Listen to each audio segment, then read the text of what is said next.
28절 말씀까지입니다.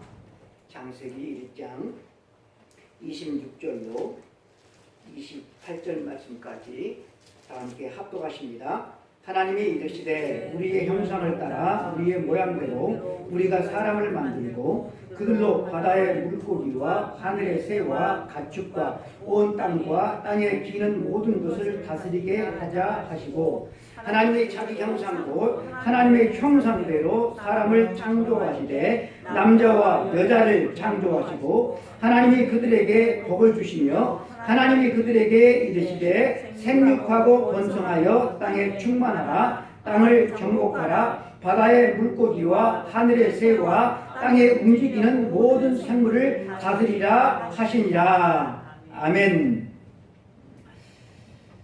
이번 주부터 사도신경을 강해하도록 하겠습니다. 사도신경은 우리의 신앙 고백인데 너무나도 중요한 말씀이라고 생각이 되어집니다.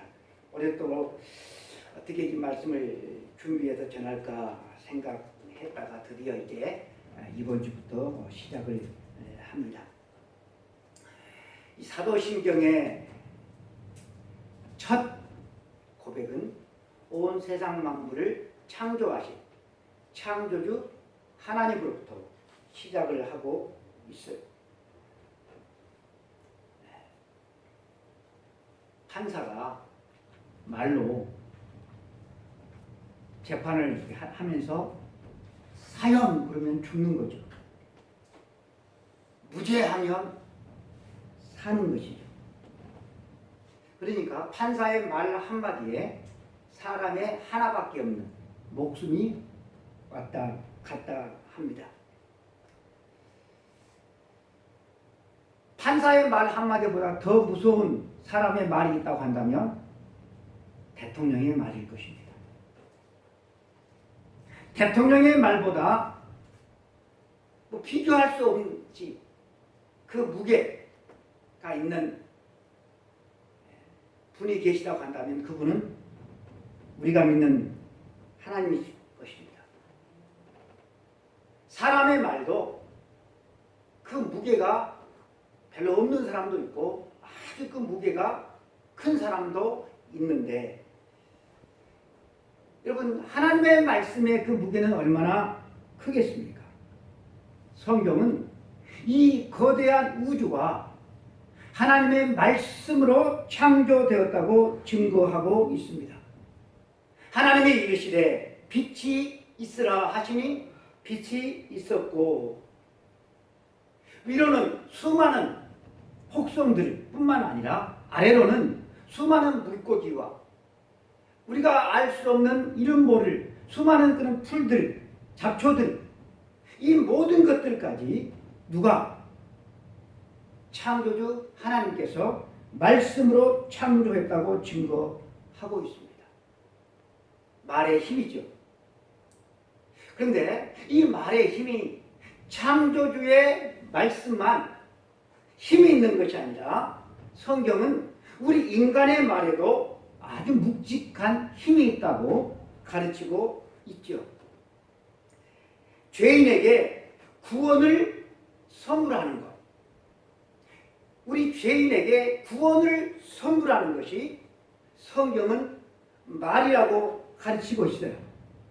사람이 마음으로 믿어 의에 이르고 입으로 시인하여 구원에 이르느니라. 우리가 마음으로 무언가를 믿을 때 말을 듣고 우리가 믿게 되죠. 우리가 입으로 시인을 하는데 뭐로 시인합니까? 우리의 입술의 말로 시인을 하게 되어지는 것입니다. 우리 죄인에게 구원을 주는, 우리가 구원을 얻을 때 받을 때 무엇을 주면 우리가 구원을 받을 수가 있겠습니까? 억만금을 준다고 할지라도 못 받을 이 구원을 가져다 주는 것이 우리가 하고 사는 말이라고 가르치고 있습니다. 그러니까 말의 힘이 어마어마하게 큰 것이죠. 그런데 거짓말은 여기에 해당되지 않습니다. 마음이 없는 허언의 말도 해당되지 않습니다. 오직 마음을 담고 삶과 인격을 담은 진실한 고백이어야 우리의 그 고백으로 인하여서 우리가 구원을 얻게 되어지는 것입니다. 그래서 고백은 힘이 있습니다. 사람이 마음으로 고백하여 의에 이르고 입으로 고백하여 구원에 이르느니라, 이렇게 바꾸어 말을 할 수가 있는 것입니다. 주님을 향한 우리의 진실된 고백은 우리에게 의로움과 구원을 우리가 선물로 받게 되어집니다. 그런 의미에서 믿음의 고백은 피보다 진하다고 말을 하게 되는 것입니다. 구원의 선물을 우리가 하는 진실된 고백이 가져다 주기 때문에 우리의 진실된 이 믿음의 고백은 피보다 진하다라고 말을 할 수가 있습니다.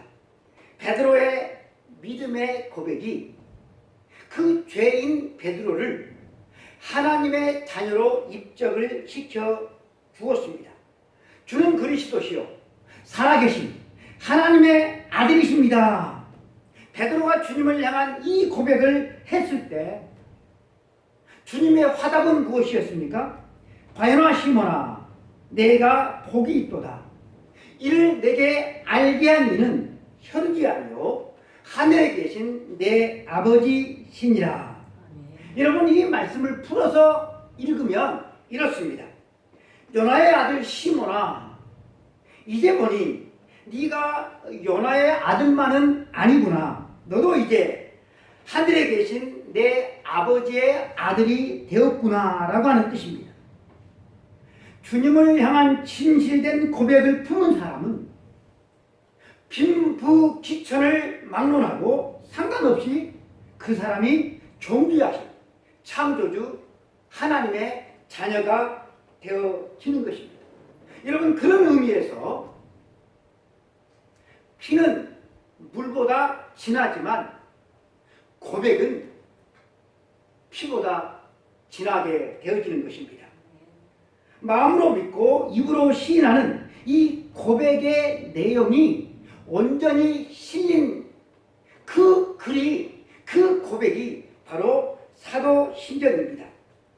주님을 향한 고백을 아주 간단 명료하게 정리한 것, 그것이 우리가 이 시간에 고백했던 사도신경이라는 말씀입니다.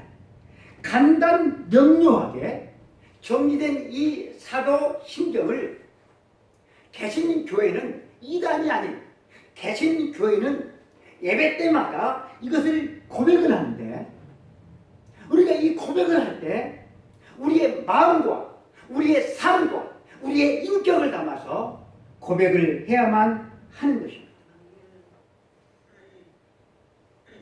우리가 이 사도신경을 생각할 때 가장 먼저 우리가 생각할 문제는 이 사도신경의 고백이 누구를 향한 고백인가 하는 거예요. 우리가 고백을 해요. 고백을. 우리가 누구에게 고백을 하게 되겠습니까? 이건 두말할 필요도 없이 우리의 고백의 대상은 누구죠? 하나님이죠. 하나님. 사도신경의 수신자는 바로 하나님이다라고 하는 것입니다.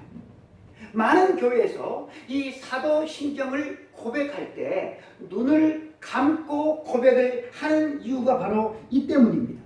하나님 앞에서 하나님을 향해 올려드리는 고백이기 때문에 눈을 감고 하나님을 앞에서 하나님을 향하여서 진실된 고백을 하는 것입니다. 베드로의 그 믿음의 고백을 받으시고 우리 주님께서 베드로를 하나님의 자녀로 선포했듯이 우리가 예배 때마다 하나님을 향하여서 드린 이 믿음의 고백을 들으시고 하나님께서 우리를 하나님의 자녀로 인정해 주실 것을 저는 믿고 있습니다. 두 번째로 우리가 사도신경을 고백하는데 우리의 고백은 서로를 향한 공동체적인 고백이다라고 하는 것입니다. 여러분, 이 사도신경은 위로 하나님을 향한 고백이기도 하지만 동시에 옆으로 함께 예배를 드리고 있는 서로를 향한 믿음의 고백이기도 하다라고 하는 거예요. 어떤 교회는 이 사도신경을 고백을 할 때 눈을 뜨고 고백을 해요. 눈을 뜨고. 오늘은 여러분 우리가 새로운 사도신경을 고백했기 때문에 알 수가 없잖아요. 우리가 외우지 않은 고백이어서 다 눈을 뜨고 고백을 했을 것입니다. 눈을 뜨고 고백을 한다라고 하는 것은 같은 고백을 하잖아요. 그래서 같은 고백을 하는 이 공동체, 이 예배 자리에 있는 모든 사람들이 다 하나님의 자녀임을 동시에 고백하는 그런 순간이 되어지는 것입니다. 하나님을 향한 고백이 다르다고 한다면 나와 그 사람은 같은 한 하나님의 자녀일 수가 없는 것입니다. 그리고 우리가 사도신경을 고백하는데 이 사도신경의 고백은 위로 하나님을 향하여서 옆으로 서로를 향한 공동체적인 그런 고백이기도 하고, 그리고 마지막 세 번째로는 세상을 향한 신앙 고백이기도 하는 것입니다. 여러분, 우리가 이 사도신경 고백을 어디서 하는 것입니까? 예배 때, 이 예배당 안에서 우리가 고백을 하는데, 저와 여러분이 세상 가운데 지금 있지 않냐고, 세상에서 방황하지 않냐고, 세상 바깥대로 우리가 헤매이지 않냐고, 이 예배의 공간에 있다라고 하는 것은 세상을 향하여서 나는 하나님을 예배하는, 하나님을 믿는, 하나님을 섬기는 사람임을 공식적으로 이 예배 자리에 있음으로 인하여서 나타내고 있는 것입니다. 그래서 우리의 신앙 고백은 세상을 향한 고백이기도 한 거예요. 그래서 여러분, 우리가 이 사도신경을 눈을 감고 하든 눈을 뜨고 하든 이 고백을 할 때 우리의 머릿속으로 세상의 많은 사람들 앞에서, 믿지 않는 세상의 많은 사람들 앞에서 내가 내 신앙을 고백하고 있다라고 하는 그 장면을 그려보시면 너무나도 좋습니다. 세상 사람들 앞에서, 믿지 않는 세상 사람들 앞에서 내가 믿는 하나님을 고백을 하는 것. 그렇다고 한다면 우리들의 그 고백은 참으로 힘이 있는 고백이 될 것이 분명할 것입니다. 저는 예배 때마다 앞자리에 앉아요. 뒤에 앉아본 적이 없어요. 학교 다닐 때도 주로 앞자리에 앉았어요. 노예를 해도 앞자리에 앉아요. 이번에 어머니 그 의료보험 뭐 이렇게 교육을 한다고 해서 의료보험 공간에 갔는데도 맨 앞자리에 앉았어요. 맨 앞에. 맨 앞자리에 앉는다라고 하는 것은 어떤 의미가 있어요? 예배 때는 내가 하나님 앞에 은혜를 사모하는 그런 마음이 앞으로 나오는 거예요. 공부하는 학교에서는 어때요? 내가 해찰하지 않냐고 선생님의 한마디 어때요? 가르침을 내가 빼놓지 않고 내가 듣겠다라고 하는 그런 결심이 있는 거예요. 학창시절에 참 나름대로 열심히 공부했던 것 같아요. 근데 성적은 공부한 것만큼 나와 본 적이 없어요.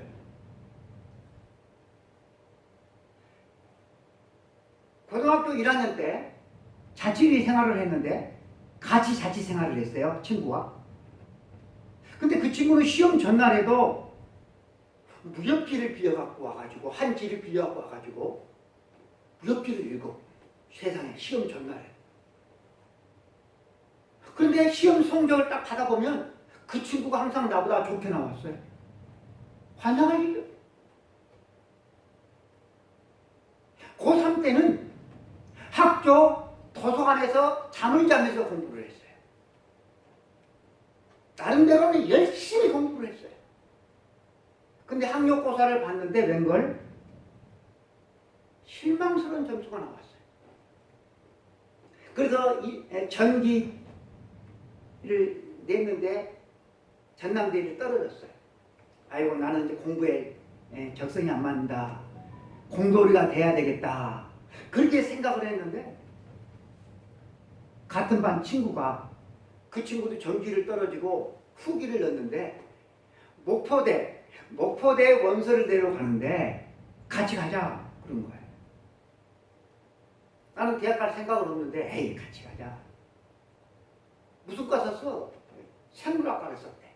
그런데 그 친구가 쓴 생물학과를 나도 썼어요.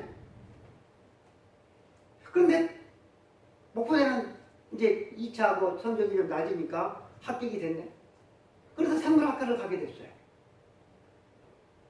그런데 생물학 전공 수업을 뭐 이렇게 1학년 때부터 이제 기본적인 것인데 그렇게 듣는데 수업 시간 내내 전공은 내 심경, 오감을 막 건드리는 내용들이 수두룩한 거예요. 대학에서 만난 생물학은 창조론이 들어설 여지가 거의 없는, 아니 사실상으로 전혀 없는 영역이었습니다. 창조를 반대한다. 이런 것이라기보다 논의 자체를 창조론은 거기다 끼워주지를 않았습니다. 진화론은 생물학에서는 옳고 그름의 문제가 아니라 생물학에서 진화론은 일종의 종교가 되어져 있었어요. 생물학의 학문적인 논의의 기본 틀이 진화론이었기 때문에 그래요. 그래서 공부를 하면서 거대한 장벽을 만난 느낌이었어요. 생물학을 가르치는 교수님들과 같은 과 친구들과는 저와 다른 세상에 살고 있는 듯한 그런 느낌을 받았습니다. 당연히 전공에 흥미가 있을 리가 없죠. 2학년을 마치고 군대를 갔습니다. 군대에 가서 신학을 해야 되겠구나 그런 결심을 하게 됐습니다. 그리고 복학을 했는데 나를 아무튼 그 목포대 생물학과의 그 길로 인도했던 그 친구는 복학을 하지를 않았어요.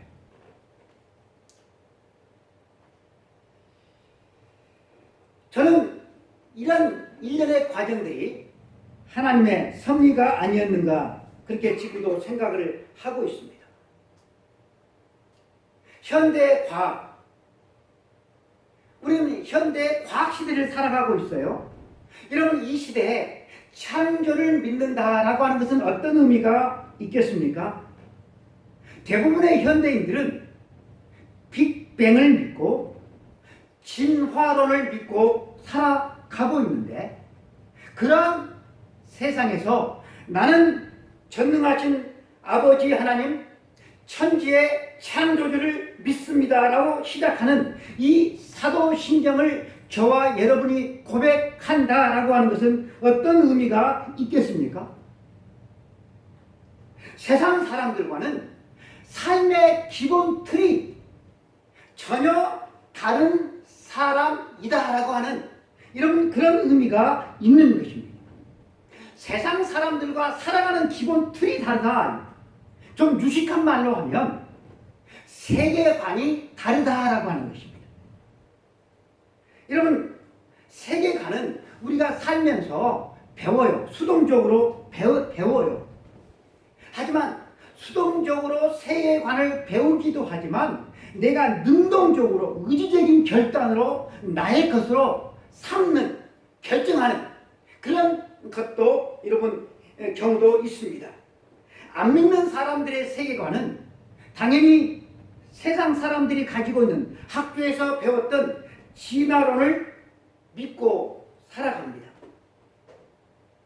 어쩌다 우연히 생겨난 이 지구에서 어쩌다 우연히 인간으로 진화된 그 조상을 두었기에 그 후손인 우리도 어쩌다 인간이 되었어요.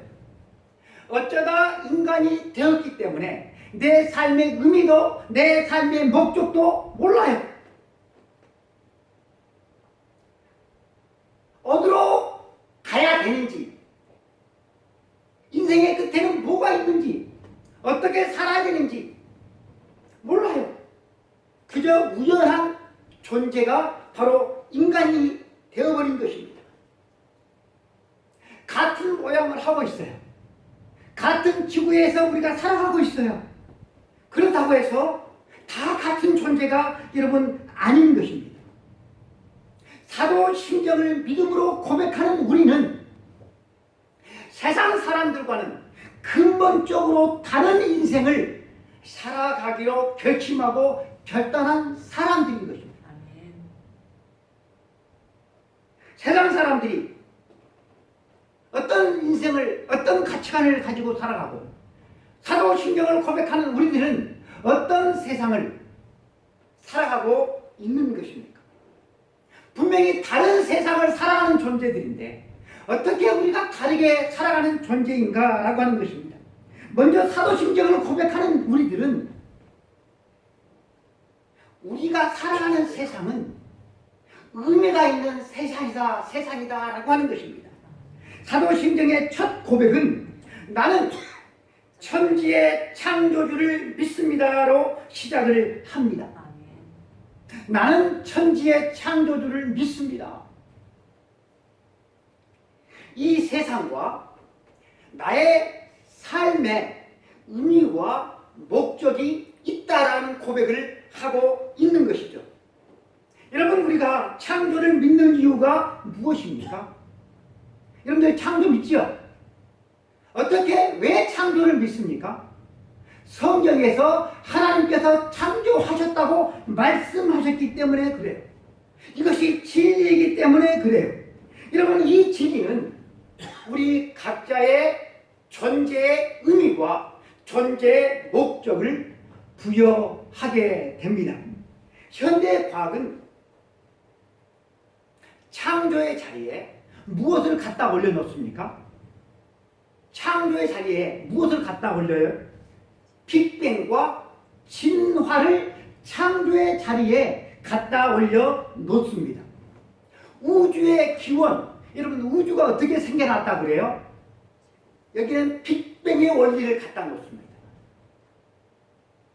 그리고 우리 인간과 이 지구상의 수많은 그런 생명체들의 기원은 어떻게 말을 합니까? 여기는 진화를 갖다 놓습니다. 빅뱅과 진화의 공통점이 무엇인지 아세요? 조집사님?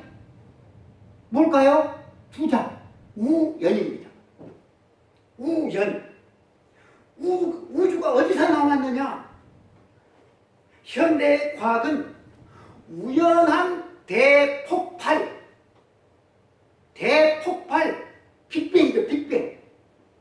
우연한 대폭발인 빅뱅에서 우주가 생겨났다고 그렇게 주장을 합니다. 인간은 어디서 나왔다고 세상의 학문은 가르칩니까? 그것도 우연입니다. 우연. 누가 계획한 것도 아니고 누가 공을 들인 것도 아니고 처음부터 끝까지 다 우연에서 나왔습니다. 우연 이론입니다. 저는 이 과학의 이름을 빌린 이 이론들이 너무나도 불편합니다. 우연의 끝자락에서 지구가 생겨났고 우연의 끝자락에서 우리 인간과 지구의 모든 생명체들이 생겨났다는 것입니다. 그래서 이 이론들이 참 불편해요. 심지어 혐오스럽기까지 합니다. 우연이라고 쓰고 무의미라고 읽을 수가 있기 때문에 그래요. 의미도 없고 목적도 없고 그저 우연히 생겼다가 우연히 사라지는 우연덩어리인 인생. 여러분, 우리 인생이 이렇다고 한다면 얼마나 허망한 인생입니까? 아무리 과학적인 근거를 갖다 댄다고 해도 저는 이 이론들을 온몸으로 거부하고 싶습니다. 나는 우연덩어리가 아니다! 라고 저는 외치고 싶습니다. 감사하게도 성경은 이 지구와 우리가 우연덩어리가 아니라 하나님께서 창조하셨음을 선언하고 있습니다. 태초에 하나님이 천지를 창조하시니라. 할렐루야. 감사하게도 저는 이 말씀을 진리의 말씀으로 봤지만 또 한편으로는 제가 말씀드린 대로 할렐루야 아멘 감사한 마음으로 봤습니다. 왜 그렇습니까?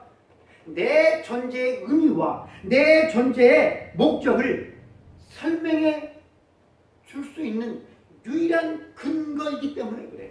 그래서 하나님의 창조라고 쓰고 내 삶의 의미, 내 삶의 목적이라고 읽을 수가 있습니다. 우연히 생겨난 존재라고 한다면 목적이 있을 리가 없죠. 의미도 없겠죠. 그러나 창조자가 목적을 가지고 창조했다고 한다면 분명히 나라고 하는 인생은 목적이 있고 또 뭐가 있어요? 삶의 의미가 있게 되어지는 것입니다. 성경은 분명히 여러분 우리가 우연덩어리가 아니라 목적과 의미를 가지고 창조된 존재라는 사실을 분명히 밝히고 있어요. 이사야서 43장 7절에 내 이름으로 불려지는 모든 자 곧 내가 내 영광을 위하여 창조한 자를 오게 하라.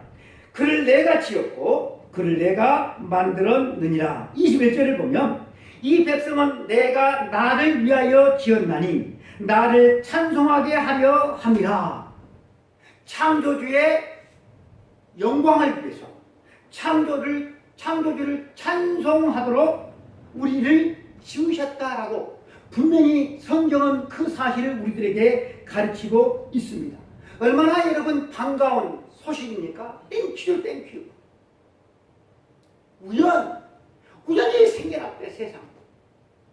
그런데 성경은 하나님이 목적을 가지고 지으셨다라고 하는 것입니다. 창조신학을 이 세상의 학문은 현대의 과학은 비과학적으로 취급을 해버리고 있습니다. 그러니 비과학적이기 때문에 논의의 장에 창조의 신앙을 띄워주질 않아요. 빅뱅과 진화론으로 대표된 이 현대 과학이 여러분 정말로 바른 학문일까? 바른 가치관일까? 저는 비정한 학문, 비인간적이고도 잔인한 세계관이라고 부르고 싶습니다. 소중한 우리 인생들을 어떻게 그저 우연히 생겨났다가 우연히 사라지는 우연 덩어리로 전락시키는 학문이기 때문에 그렇습니다. 우리 인간을 이렇게 우연 덩어리로 만든 그러한 인간들이 소수의 인권을 운운하면서 동성애를 합법화시키고 있어요. 코미디도 이런 코미디는 없을 거예요. 빅뱅과 진화론은 우리를 참으로 가벼운 존재로 만들어버리고 말았습니다. 릭 웨렌 목사님께서 쓰신 목적이 이끄는 삶이라고 하는 책은 성경 다음으로 많이 읽혀질 정도로 베스트셀러가 되었어요. 오래전에 나온 책이죠. 목사가 쓴 책, 일반 서점에서만 베스트셀러가 아니라 기독교 서점에서만 베스트셀러가 일반 서점에서도 베스트셀러가 되었던 책입니다. 책 제목처럼 창조주께서 인간을 목적을 가지고 지으셨고 목적을 가지고 한 사람 한 사람 세상에 보내신다라고 하는 것입니다. 삶의 목적과 삶의 의미는 여러분 한 사람 한 사람 우리 모두에게 소중한 가치입니다. 하나님이 이르시되 우리가 우리의 형상을 따라 우리의 모양대로 우리가 사람을 만들고 그들로 바다의 물고기와 하늘의 새와 가축과 온 땅과 땅에 기는 모든 것을 다스리게 하자 하시고 할렐루야 땡큐죠. 특별한 목적을 가지고 창조된 존재. 그래서 여러분 우리는 다 의미가 있습니다. 하나님의 창조를 믿는다라고 하는 것은 이렇게 의미가 있는 그런 세상을 살아간다라고 하는 고백이기도 하고 또 두 번째는 우리가 이 세상을 살아가는데 이 세상은 주인이 없는 세상이 아니라 분명한 주인이 있는 세상임을 고백하는 것입니다. 여러분 우리가 이 대목에서는 우리의 마음의 자세를 가담을 필요가 있어요. 누군가를 향해서 주인님 하고 겸손히 엎드리는 고백이기 때문에 그래요. 사도신경 전능하사 천지를 만드신 하나님 아버지를 내가 믿사오며 우리 합동교회에서는 이 고백을 해요. 근데 새롭게 우리가 가지고 있는 이 성경, 새번역 성경을 편찬하면서 새로 번역한 그 내용은 우리가 오늘 예배 때 읽었던 거예요. 나는 전능하신 아버지 하나님 천지의 창조주를 믿습니다 입니다. 창조주, 영어로 크리에이터. 이 크리에이터를 창조자가 아니라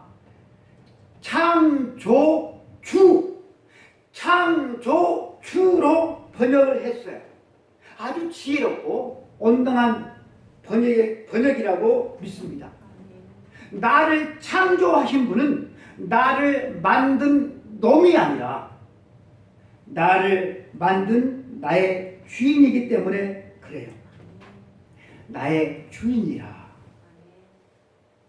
나의 주인이라. 여러분 얼마나 두렵고 무서운 말씀입니까? 저와 여러분에게는 누가 있어요? 죽은 영께 주인이 있어요. 여러분 주인이 있어요. 보통 주인이 아니에요. 나를 향하여서 무한한 권리를 가진 주인이다라고 하는 거예요.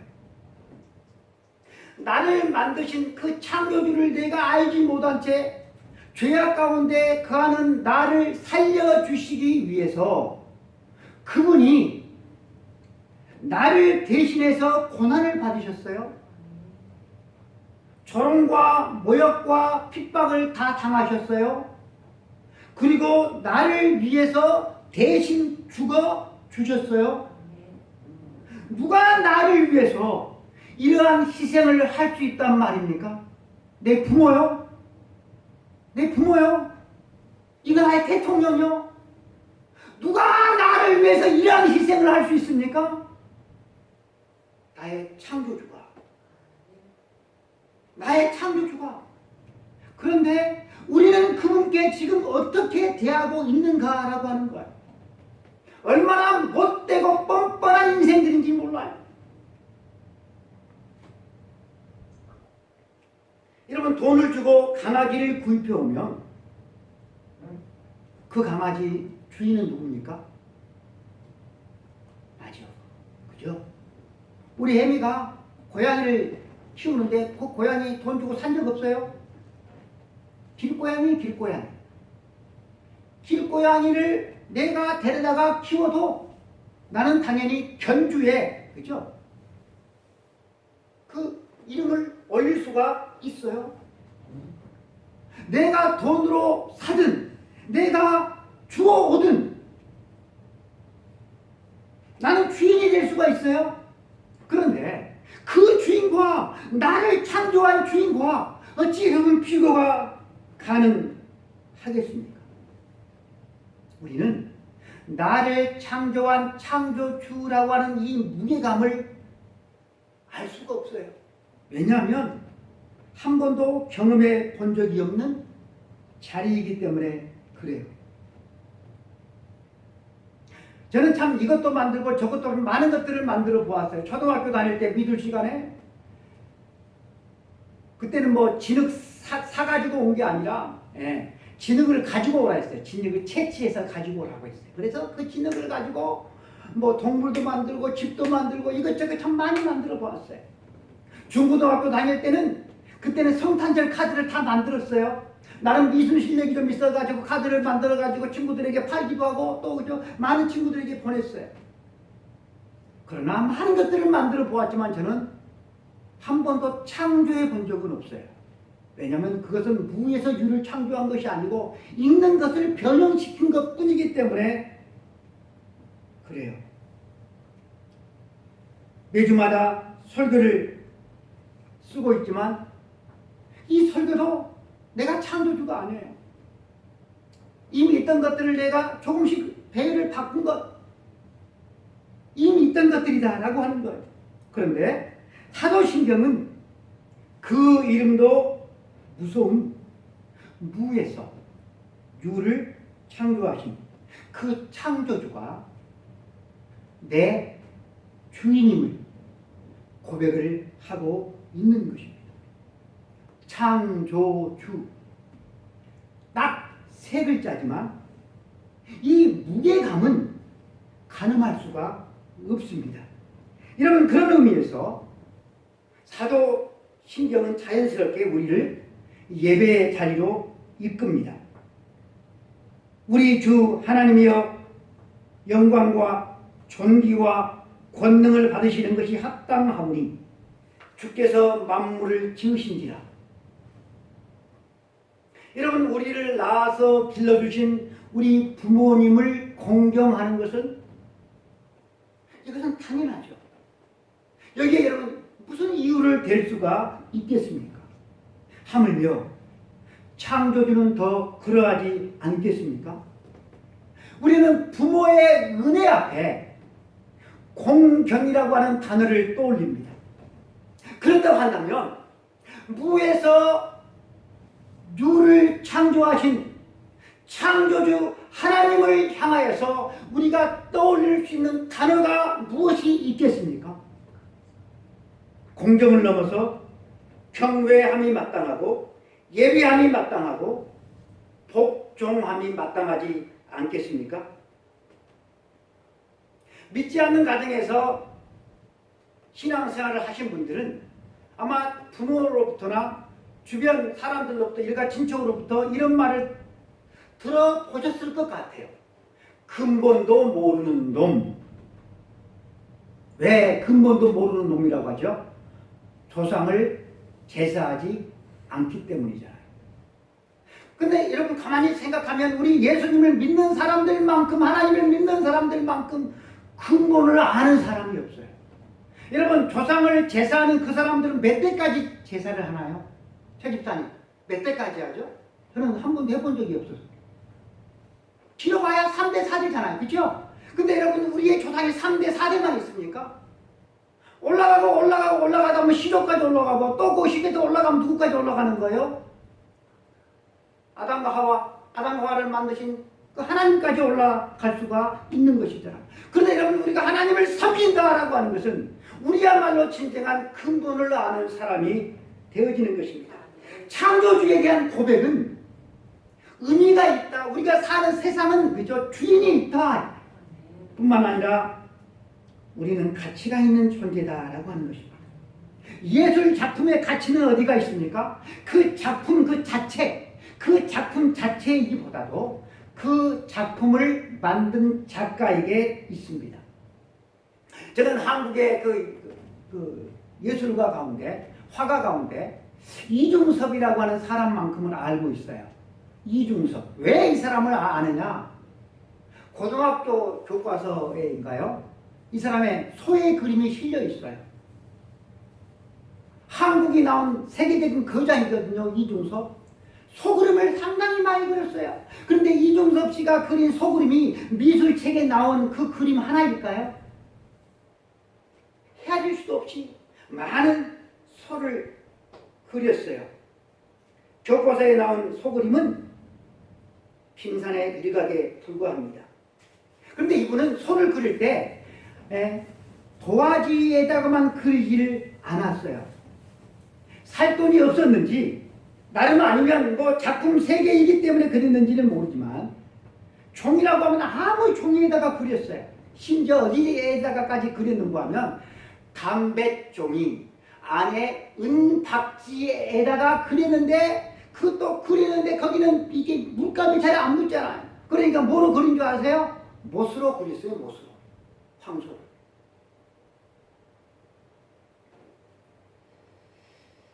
이중섭 화백이니까 이것을 작품으로 그렸지. 만일에 무명의 화가가 그렸다고 한다면 누가 이따 이를 그림이라고 그려서 하면서 쓰레기통에 구해가지고 집어 아마 넣었을 거예요. 은박지의 그림의 그 가치를 결정하는 것이 뭡니까? 은박지입니까? 아니면 그 못입니까? 아니죠. 이중섭이라고 하는 이름이죠. 초등학생이 그릴 듯한 그런 그림일지라도 그 그림을 아주 이름 있는 유명한 화가가 그렸다고 한다면 그 그림을 얕보지 않습니다. 누가 이따위 그림을 그렸어? 그 그림 앞에서 전시 앞에서 그렇게 말을 할 때 옆에서 설명하던 사람이 세계적인 화가 이중섭 화백이 그렸는데요 하면 고개를 숙이고 그 자리를 슬그머니 빠져나갈 거예요. 하물며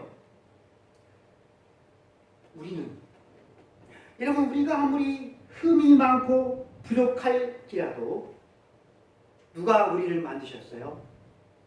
우리에게 흠이 많고 부족한 그 부분조차도 하나님의 전능하신 섭리 안에서 하나님께서 일부러 그 흠과 부족함을 허락하신 것임을 믿습니다.